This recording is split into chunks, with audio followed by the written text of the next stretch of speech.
As I alluded earlier, one of the great pleasures of being a curator here at the Villa is the opportunity to work closely with colleagues in the museum and our visiting scholars, as we did with Matt on this project. And over the past few months, it's been a delight to have Zsuzsanna Gulácsi here as a visiting scholar.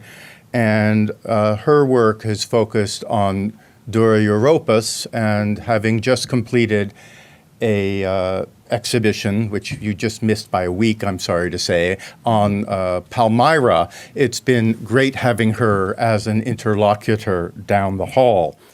Professor Gulácsi is a professor in art history at Northern Arizona University at Flagstaff, and she specializes in the contextualized study of Pan-Asiatic religions.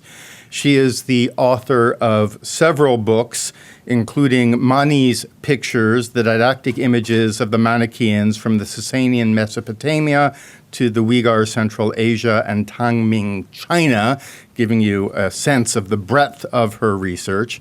She's also written Medieval Manichaean Book Art, a codological study of Iranian and Turkic illuminated book fragments from the 8th to 11th century East Central Asia. So maybe you should come back next in 2 years for the fragment, which will be the GRI theme.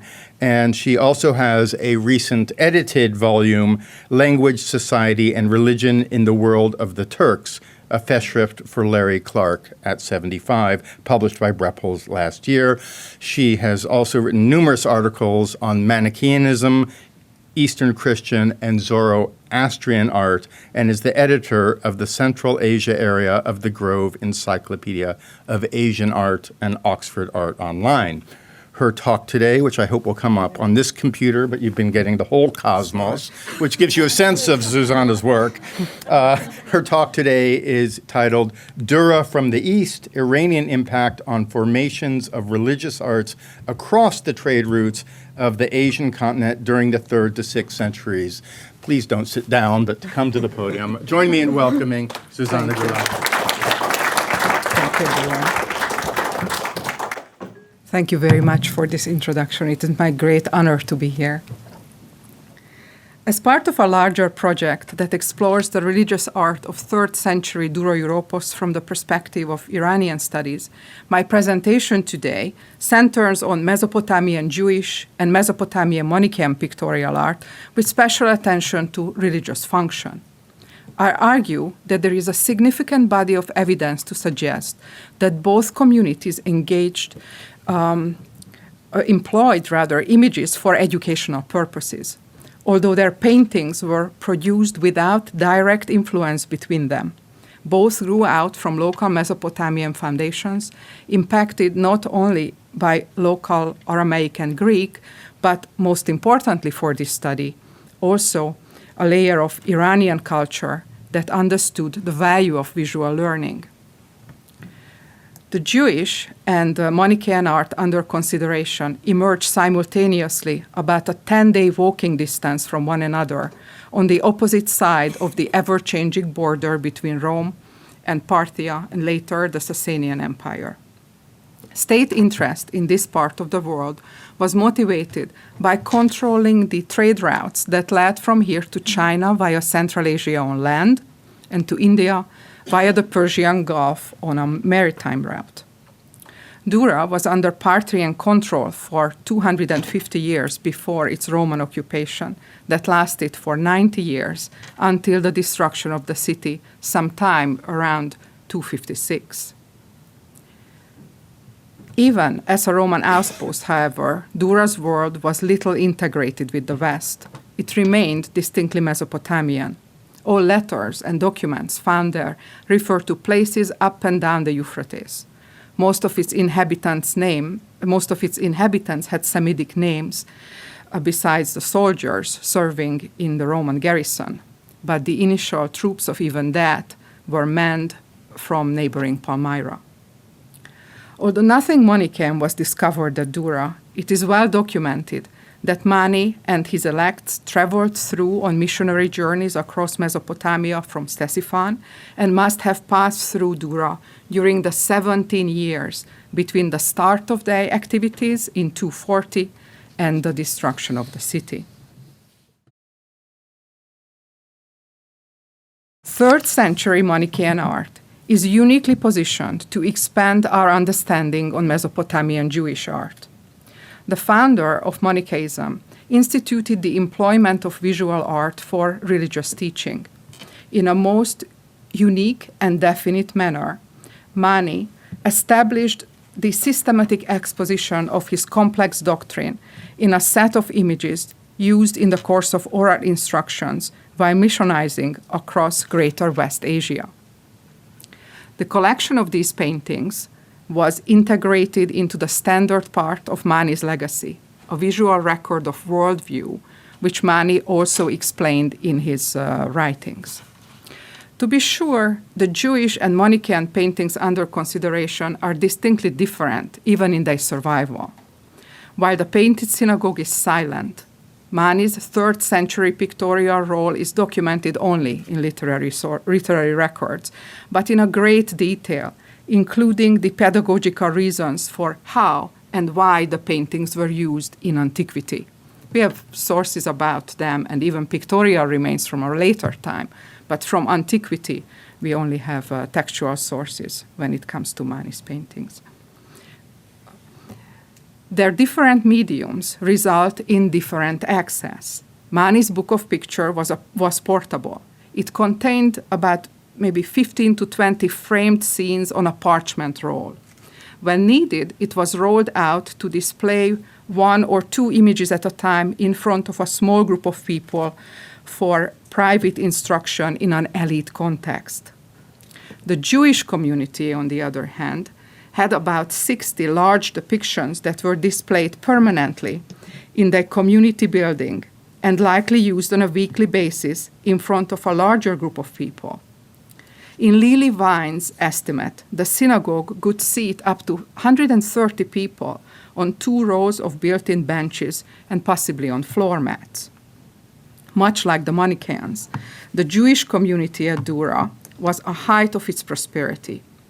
Its archaeological footprint led Carl Kraling to conclude that it became sizable and well off by the mid-3rd century. Its members owned Block 7, which had passages connecting the courtyards, not seen anywhere else in Dura, likely for sabbatical rules, for observing sabbatical rules.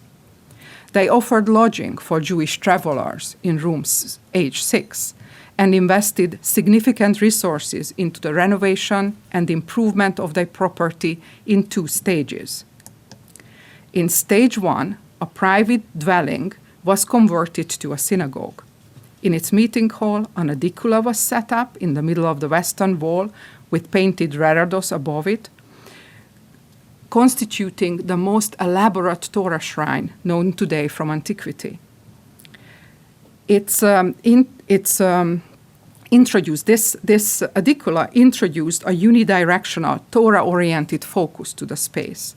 At the same time, masonry seating was built against the 4 walls, redirecting the focal point to the center of the hall. Rachel Hutchley explains, the congregation sat on these benches during the readings of the Torah, sessions of instructions, lectures, and political and social discussions. The readers and lecturers either stood in the center of the hall or stood up in their place. This layout functioned as a kind of a theater in the round. This concentric, community-oriented arrangement is attested from 3 ancient synagogues only, Masada, Second Temple Gamla, and this pre-renovation Dura. Neither had paintings, but all hosted sabbatical teachings, which required the employment of specialists who had different tasks on the Sabbath. Scholars of ancient Judaism, such as Charles Perrault and Joseph Heinemann, emphasized that the skills necessary for the reader of the Torah's Hebrew text and its Aramaic translator were different from those of its commentator. Based on its prosperity, The Dura synagogue could afford to have or host occasionally specialized teachers, including readers, translators, and commentators, even before the paintings appeared. So to this house of learning, the pictorial program was added around 244 in stage 2, enclosing the community in a curtain of narrative scenes and strengthening the significance of the concentric layout. The unidirectional Torah-oriented focus, however, was also reaffirmed. The designer of this pictorial program employed compositional and iconographic tools to keep the visual focus in the middle of the western wall by adding 4 Moses figures that flanked the central panels. One of them is reading out from an open scroll, and the text of the scroll, shown bleeding through the parchment, gives further emphasis to the scripture in this now fully painted house of learning. In contrast to this rich archaeological evidence, there is only one physical remain of the Manichaean religion known today from 3rd century Mesopotamia. This object, however, exemplifies an elite culture centered on reading and writing. Remarkably, it is a siltstone that Mani used to authenticate his letters, preserved today in the Bibliothèque Nationale de France. This object will come to the Getty Villa in 2021. This high-clarity rock crystal is a one-of-a-kind among the hardstone steels of late antique Iran. Its colorless quality and thin profile are both utilized in creating a double-sidedness to fulfill a dual function. Ground into a cabochon, its convex surface was used as a stamp seal. The flat side functioned as an engraved gem with a legible text and a positive image visible beneath a thin layer of crystal. It is inscribed in Syriac or Aramaic language using the Manichaean script in radial design, beginning at 5 o'clock, and proceeding counterclockwise to identify its owner as Mani, Apostle of Jesus Christ. Syriac is the language of Mani's writings, including his letters, where this very phrase begins the starting formula. I, Mani, the Apostle of Jesus Christ, and continues by adding, and all the male and female elects who are with me, before it continues to the substance of the letter. Fittingly, the engraved visual message also references two groups of elects in Mani's company. Omitting gender from the iconography just might be the point here.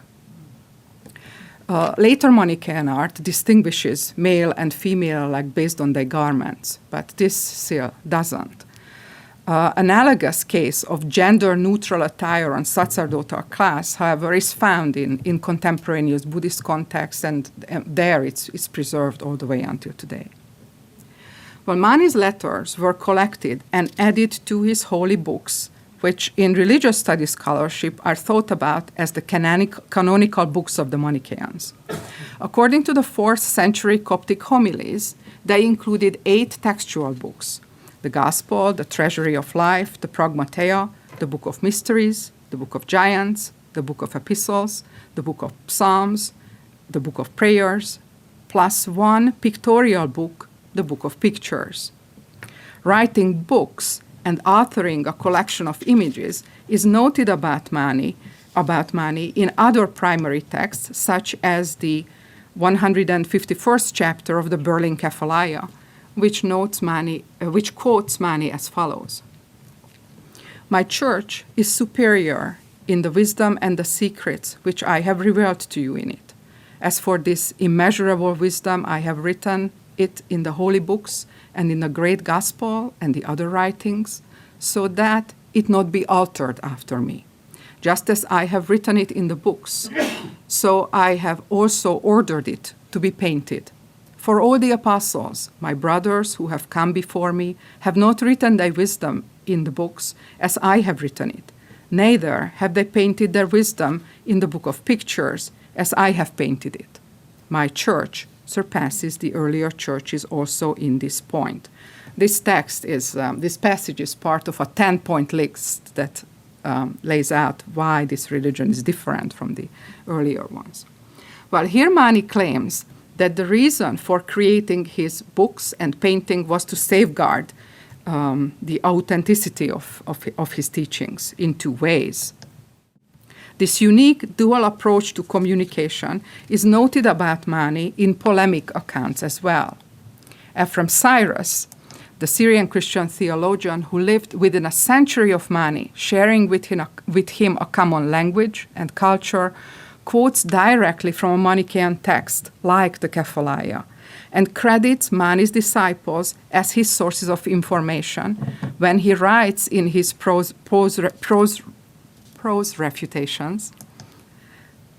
According to some of his disciples, Mani also illustrated his doctrine using pigments on a scroll.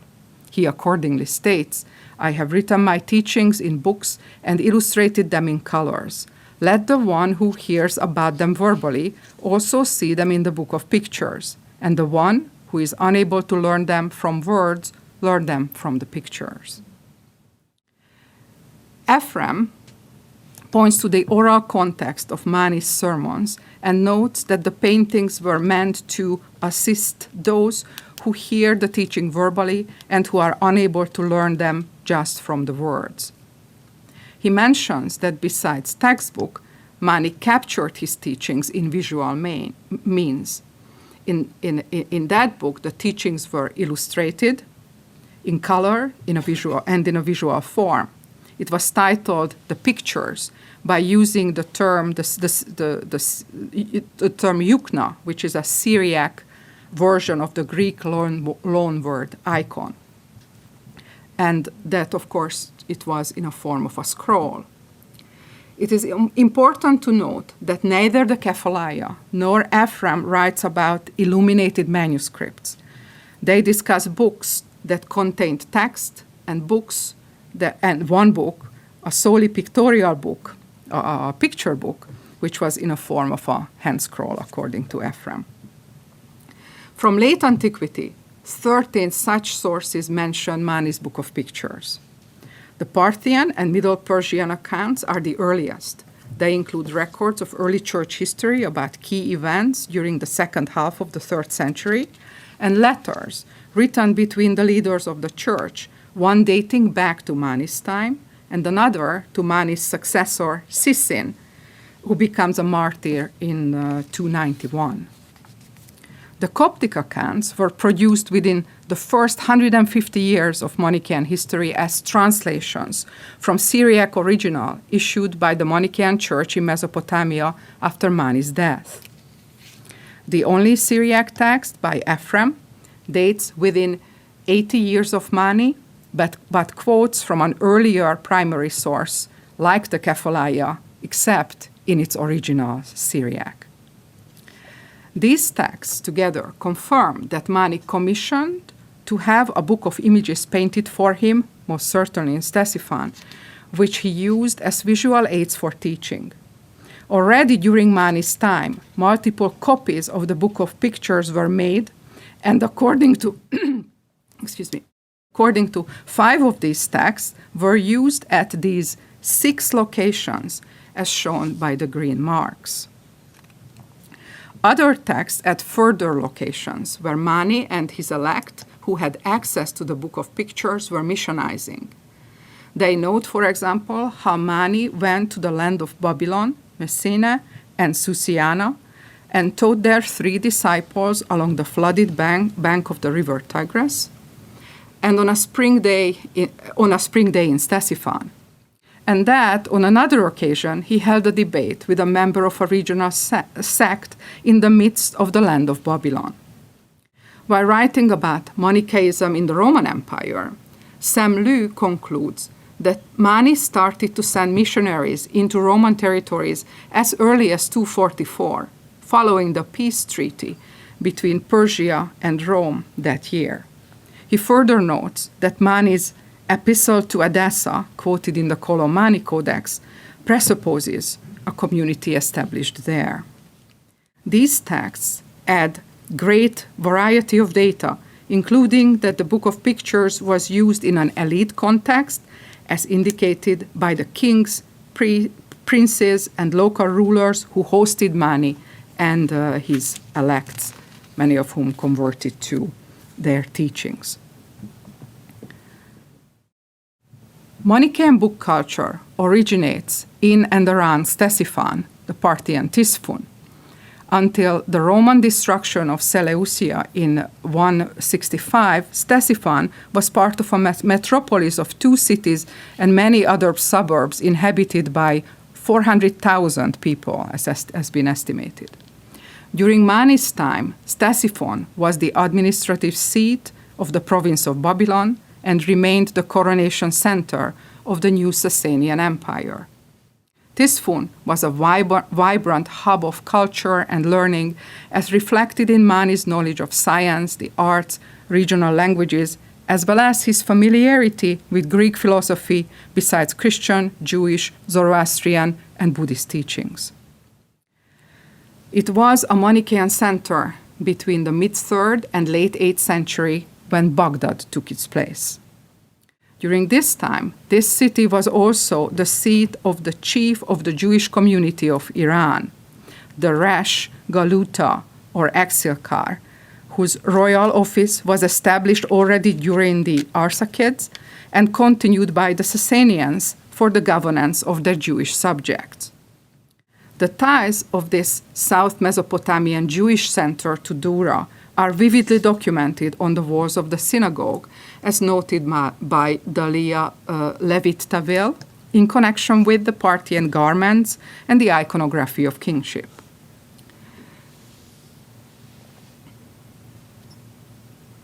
The only way rulers are portrayed follows Parthian representations of kinships. That is, these figures are seated on a throne, on an elaborate throne, with their knees spread and their ankles are closer to one another. Among the 4 surviving such cases, 2 are intact. In them, the figures of scribes, general, and rulers follow repeated patterns that must have been transmitted in model books or pattern books to Dura. The use of such books in the synagogue in connection with classical Greco-Roman iconography have been raised by Annabel Wharton and Robin Margaret Jensen. The heavy reliance on Parthian iconography indicates that model books used here must have included Parthian model books, most likely from Ctesiphon. Using them for the Jewish community, for the Jewish Commission, a local mural workshop at Dura affixed about 60 larger-scale panels onto the plastered walls of the synagogue. Another kind of workshop, one that could produce a pictorial roll, painted a parchment roll for Mani's commission at Ctesiphon. Although well attested among the early Manichaeans, the pictorial roll is little documented in classical antiquity. Its earliest Roman documentary record dates from about 150 years before Mani. It's referenced in the sculptural program of Trajan's victory column, the emperor who campaigned across Mesopotamia and fought against the Parthian, as we heard referred to it earlier today. Here, a continuous spiral frieze mimics the design of a pictorial roll as it winds 23 times from base to top across a 30-meter tall shaft. A Byzantine documentary record, an imperial illuminated manuscript from the 10th century, combines a pictorial program with brief biblical references on a parchment scroll about the prophet Joshua.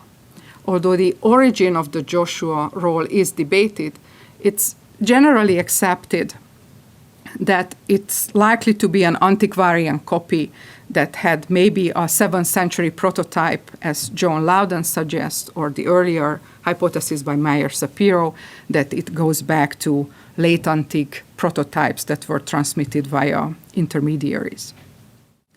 The best fitting record of a late antique Roman pictorial roll for this project is a 12th century copy of a map containing useful information about the most traveled places and roads of the empire between the 1st and 4th centuries, starting with Spain and England and France on the left, continuing with the Mediterranean region, followed by West Asia, including Armenia and Mesopotamia, and concluding with the Indian Peninsula and Sri Lanka on the right. Much like Mani's Book of Pictures, this map could have been carried along on a journey or could have been used as an illustration for storytelling. Its parchment sheets were spliced together to form a roll. The medieval copy has 11 sheets and it reaches over 6 meters in length. Mani's pictorial roll in mid-3rd century Mesopotamia was most certainly made of parchment and could have had similar proportions. The scroll format was maintained during the medieval era of Manichaean history, as attested by fragments of Uyghur-era editions of Mani's Book of Pictures, dating from the 8th, maybe as late as in some cases, the middle of the 10th century. 3 of them derive from horizontal hand scroll, including 1 parchment and 2 paper fragments.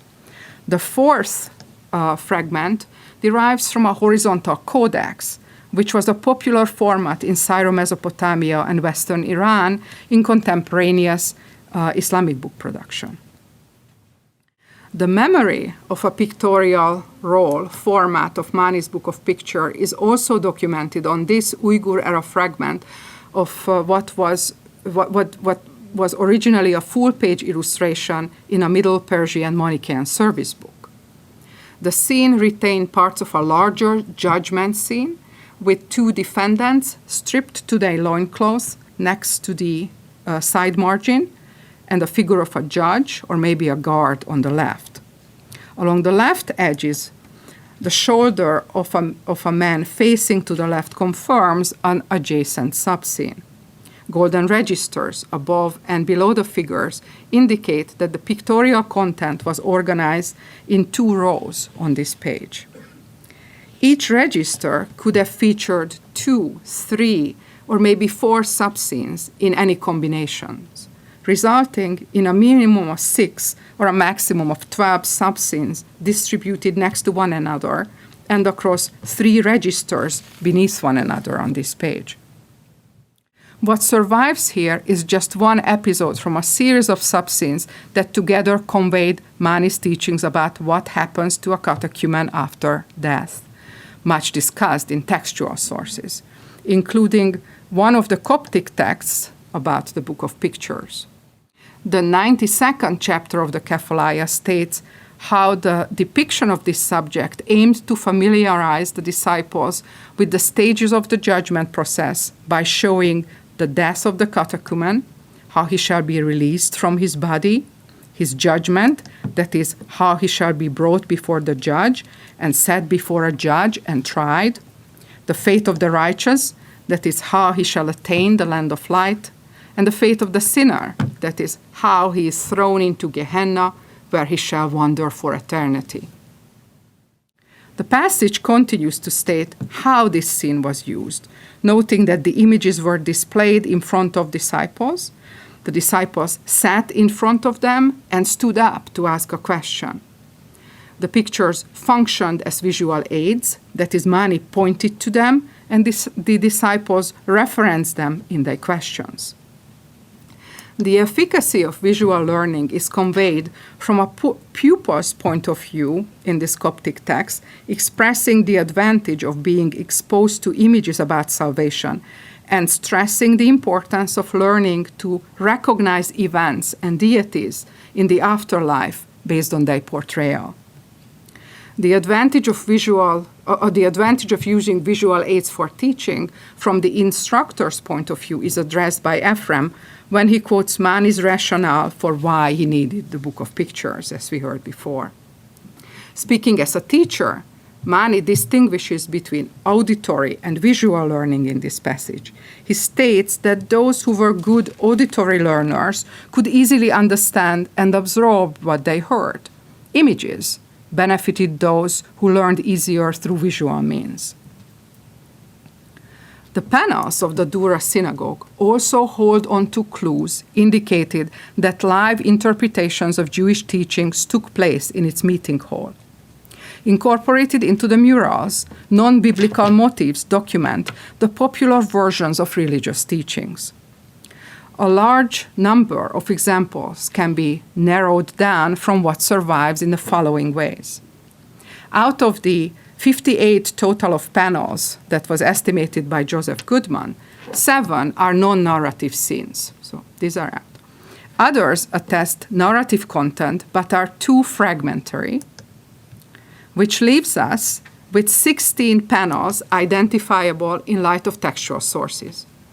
Among them, 8 panels display pictorial deviations from the biblical text in favor of Mesopotamian Jewish folklore. Their pictorial contents do not agree with the Hebrew Bible, but correspond with popular versions of the same stories collected by Louis Greensburg from Mesopotamian rabbinic literature dating from early medieval times, most likely between the 5th and 7th centuries. One of them, the Infancy of Moses panel, narrates its stories in 4 sub-scenes. The Pharaoh gives his orders to the midwife to kill the Jewish newborns. The baby Moses is abandoned in an ark in the river.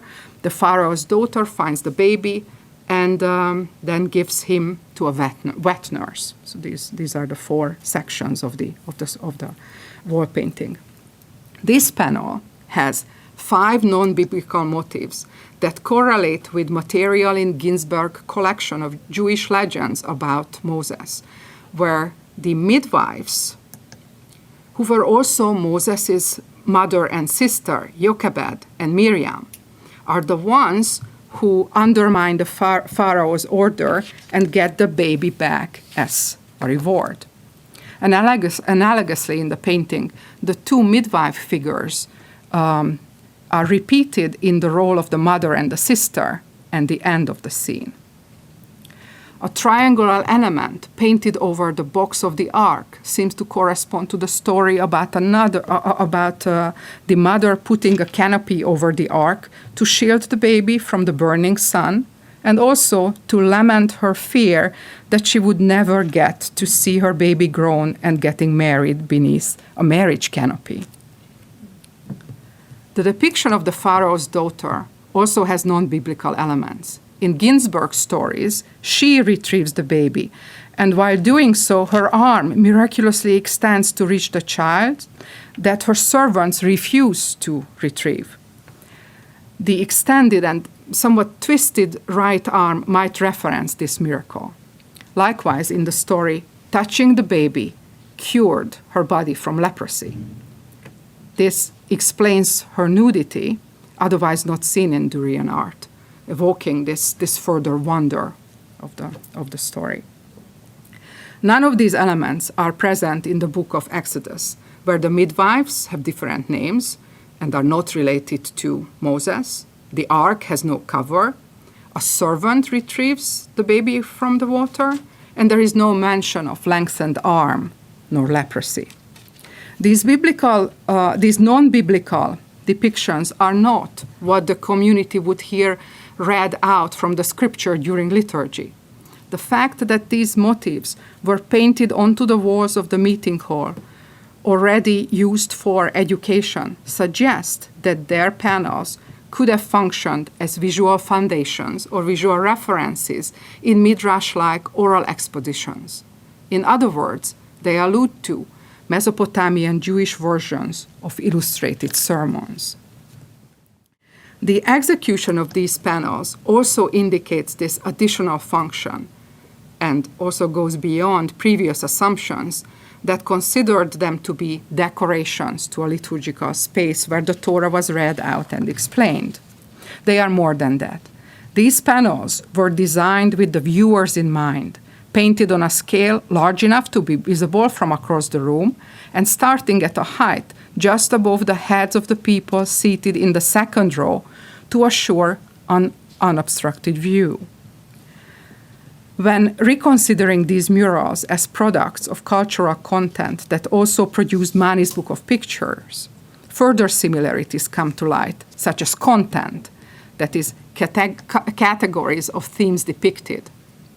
Scenes attested from Mani's Book of Pictures covered 6 themes in general: dualism, soteriology, prophetology, cosmology, eschatology, and polemics. Out of these, 4 corresponds with what is on the walls of the synagogue. Eschatology is the most frequent, one of the most frequent. We already seen the baby Moses and the infancy of Moses scene. The parting a Red Sea is also a good example. Elijah reviving the widow's child is another good one.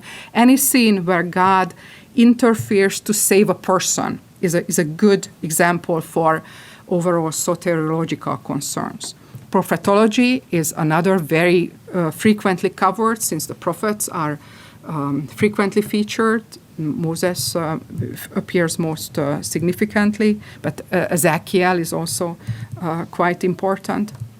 Eschatology, although survives only one, seems to be attested in the resurrection of the dead in the Ezekiel panel.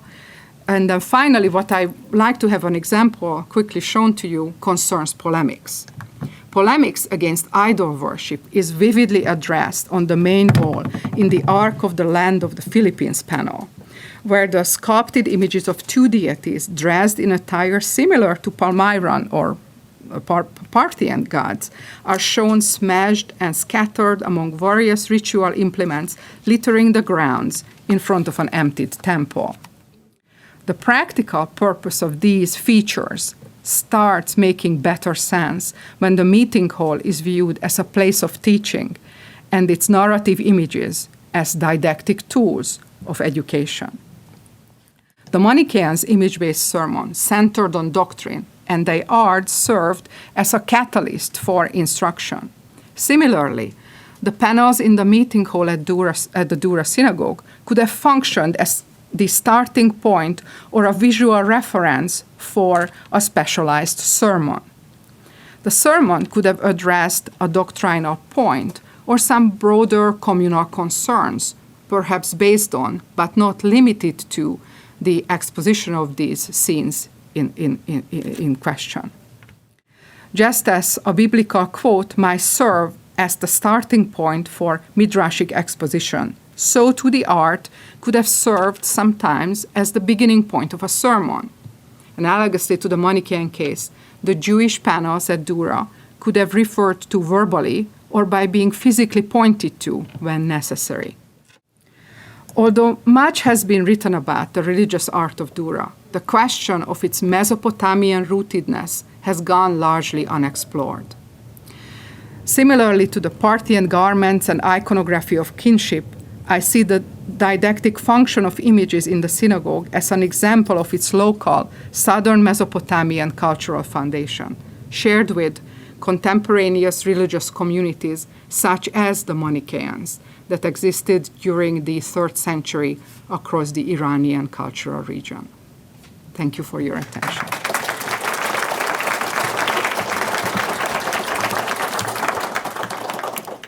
Thank you so much, Zsuzsanna, for that talk that was both wide-ranging and specific, giving us very good examples of things we've lost but maybe can recover. Yes. So we have time for questions, and maybe I'll just put this down here. give us a little more light there. Questions for Professor Gulácsi? Yes, Kathleen, the microphone's coming up front. Oh, here it comes. Zsuzsanna, thank you very much. thanks. This was amazing, and you've helped me see the synagogue in a whole new light. That's really wonderful. My question is very basic and ignorant, which is how innovative was Mani's book of pictures. Are there any precedents for it in terms of using visual iconography to teach a religious doctrine, particularly a Christian one, in this way, in a mass way? There is in early Christian literature there is an issue with images, and the reason why that is raised, of course, because the Christians had images. Otherwise, it would not be a problem. And it seems to me that especially in Mesopotamia, we're likely to find examples, maybe in Armenian and Syriac context specifically, because they have a tradition that's preserved in later created illuminated gospel books, where the images are collected at the beginning of the book and kept completely separate from the rest of the body of the codex. And those images are sideways, oriented sideways in relation to the text, just like the Manichaeans. I just didn't want to complicate the issue by mentioning that. But that would be a good example where we have this is quite early material, dating the earliest ones that I've collected are from between the 8th and 13th centuries, and they're quite numerous. I have maybe already 30 examples from just that era that are in the beginning of the book, and they are sideways, and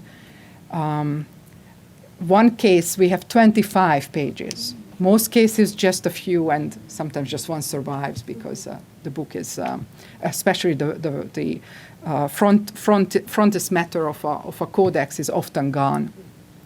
So I hope that's, yes. But of course, maybe one more point that John Loudon noted before that, images that were publicly displayed could have used for a variety of purposes in a church with painted walls and such that do not survive necessarily. Yes.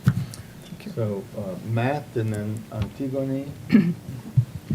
Thank you so much. That was wonderful. I always enjoy your presentation. I learned so much from them. This is just one kind of small comment, which I'd be curious to see if this is interesting or useful or just completely superfluous.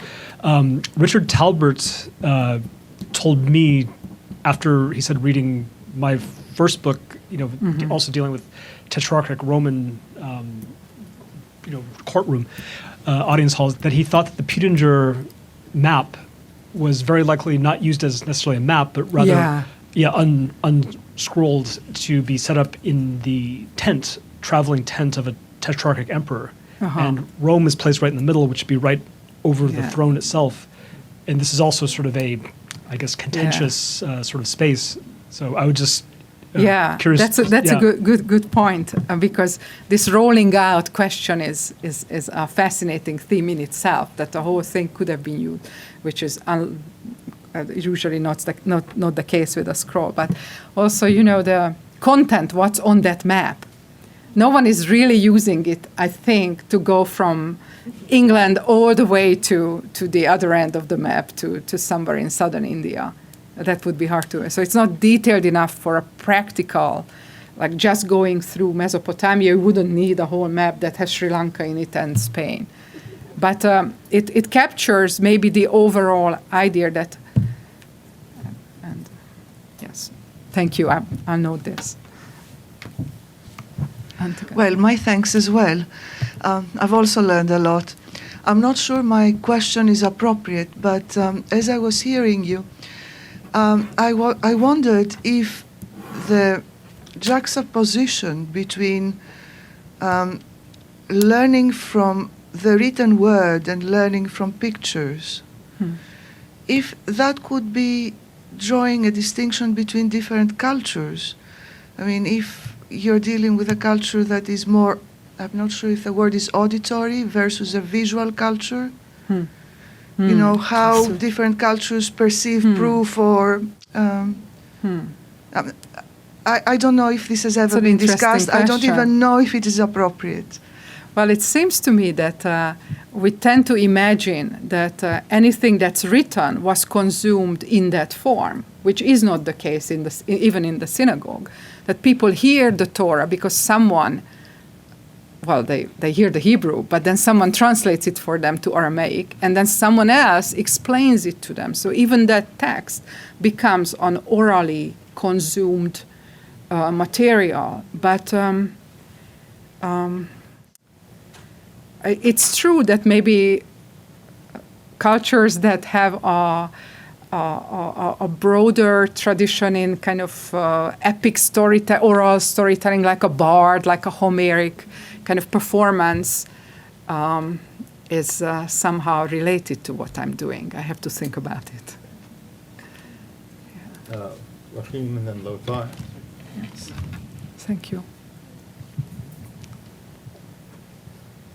Thank you so much. Thank you, Zsuzsanna. It was fascinating. It was lovely. Thank you so much.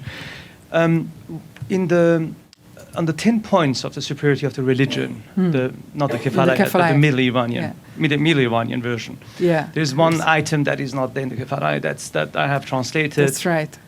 My religion in all the languages known for this to be disseminated. So the languages come prominently in there. So the languages are a mean to propagate the message. And I was wondering whether you can see the book itself, the book of the pictures, also as another language for the propagation, not only didactically, but this time as a propagation of the message as well, as another mean. And specifically if those images, as you seem to hint, are also dependent upon the diversity of audiences, that they also capture the specificity of the audiences themselves, and hence play into that. So the Uyghur pictures and images that you showed shows obviously some specificity particular to that culture. Not that the message is different, but it just reflects the accoutrement and maybe. So your thoughts on that, if it's possible. It seems to me that especially in a context where there is a variety of languages, if we are in southern Mesopotamia and Mani is very comfortable with Syriac, maybe he did have Parthian royal heritage, Parthian heritage, and he knew Parthian, but there is Middle Persian, and there is Greek, and there is, of course, they are ambitious enough to go wander out to the East Mediterranean with their missions. They go to Armenia and Georgia. Mani goes to India. So this might also help the idea that you just raised, that this is then another language that allows him to make a point in an illustrated sermon when there is a translator there. And we know that in early missions, he would specifically send a person who speaks that language. We have one text that sends an elect Maramo to Parthia because he knows Parthian and knows the culture. And that seems to be a... Last question from Lothar. If it's quick. Yes. I don't mean to make things that are already complex more complex, but I cannot help to append a question from an Eastern point of view. Okay. As is probably well known, the use of painted scrolls as a teaching tool is widespread in Buddhist practice. Yes. And if I had another 5 minutes... I see. I would have brought in Victor Mayer and showed more of the Kushans and how the Kushans will take me to Central Asia with another fellowship somewhere. I just wonder whether you have any reflections on the historical precedence of one or the other tradition. I mean, in the Buddhist context, certainly the earliest examples or testimonies that we can see in Dunhuang are from the 5th century, so later than what you have, but they seem to feed into a tradition of narrative art that in China can be traced to at least the 2nd century AD, which gets us right into this period. And of course, it is not originally Chinese. It comes in during a period where there is significant influx from what one likes to call the Indo-Iranian sphere, but not because one one necessarily believes that there was such a thing, but simply because one doesn't know what else to part call it, of Eurasia it came in yeah. from. So is there some, unknown X Yes. that is perhaps the fountainhead of all these things So that we indeed, I think are the talking Buddhist about? material will be very important. And what struck me is that the Iranian version of Buddhism that's present with the Kushans, if you remember the last map, we have what you mentioned from Dunhuang, that's quite late, maybe, but still, let's say, we have earlier examples. For example, in the southern Silk Route, we have wall paintings from Miran that shows the Buddha giving a sermon in a narrative-like manner, counting out the Eightfold Path in a way that's only understandable for people who live in that cultural region, because you and I don't count this way to 8. But the Tibetans do today. And the Tibetans are neighbors they are just south of this southern route of the trade routes that going. So, these little tidbits of information plus the early date of a wall painting would indicate that during the Kushans, there was a pictorial tradition that was, an image tradition that was separate from sculpture, because sculpture can also give us some evidence. But maybe the Buddhists too had this, and I'm very eager to look into that. But first, I think this has. But it seems to me that the Iranian world somehow plays a very important role in this phenomenon during late antiquity. So we're short on time, but I can't deny my boss the last question. Quickly, Jeffrey, quickly. Good. Two quick points, and not so much a question, but a little question. Just going back to the West, it is quite a big debate, or not a debate, a discussion at this time in Christian theologians, Gregory of Nyssa, especially, and Nihilus of Sinai, who talk very specifically about pictures and who they're for. And in Christian, it's very much like this. They're not following gospel texts. They're meant for sermons. And they do very specifically say these are often for the people who are illiterate. So, I mean, it is quite a good parallel, I think. The discussion is going on at the same time in the West. And the other point I want to make that I would like your opinion on is, what's interesting is that it's a scroll. Where almost all Christian books have moved to the Codex very early. And the Manichaeans. And the Manichaeans. Good for the with most part, codices, really. going For through your first century, we have yes. But from this Egypt. is a scroll yeah. in Jewish. The Torah is a scroll, although it's not illustrated. But the theory that Kurt Weitzman had, it's a bit out of fashion, I think he must be right, is there were Jewish illustrated books for the purposes that you've illuminated here. Well, maybe.